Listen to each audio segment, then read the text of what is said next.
Le 22 juillet 1899. Ce matin, mon adorable Jésus s'est montré portant à son cou une croix en or toute brillante qu'il regardait avec grande satisfaction. Soudain le confesseur surgit et Jésus lui dit « Les souffrances de ces derniers jours ont augmenté la splendeur de ma croix, à tel point que c'est pour moi un délice de la regarder. » Ensuite, se tournant vers moi, il me dit « La croix donne à l'âme une telle splendeur qu'elle en devient toute transparente. De même qu'on peut donner toutes les couleurs à un objet transparent, la croix, par sa lumière, donne à l'âme des facettes aussi variées que splendides. D'autre part, sur un objet transparent, on peut facilement détecter les poussières, les moindres taches et même les ombres. Il en va ainsi avec la croix.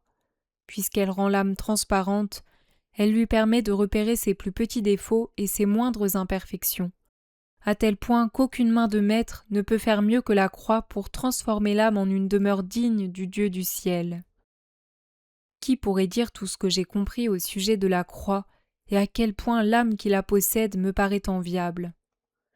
Ensuite, il m'a transporté hors de mon corps et je me suis trouvé au sommet d'un très haut escalier sous lequel il y avait un précipice. Les marches de cet escalier étaient mobiles et tellement étroites qu'on pouvait à peine y poser la pointe des pieds. Le plus terrifiant était le précipice lui-même et le fait que l'escalier ne possédait ni rampe ni appui. Si quelqu'un tentait de s'agripper aux marches, celles-ci s'arrachaient. En voyant que la plupart des gens tombaient, j'étais glacé jusqu'aux os. Cependant, il fallait absolument escalader ces marches.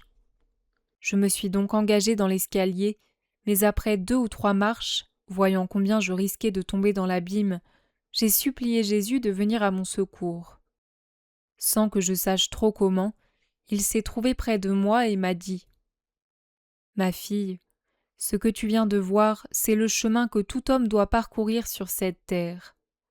Les marches mobiles sur lesquelles on ne peut même pas s'appuyer sont les choses de la terre.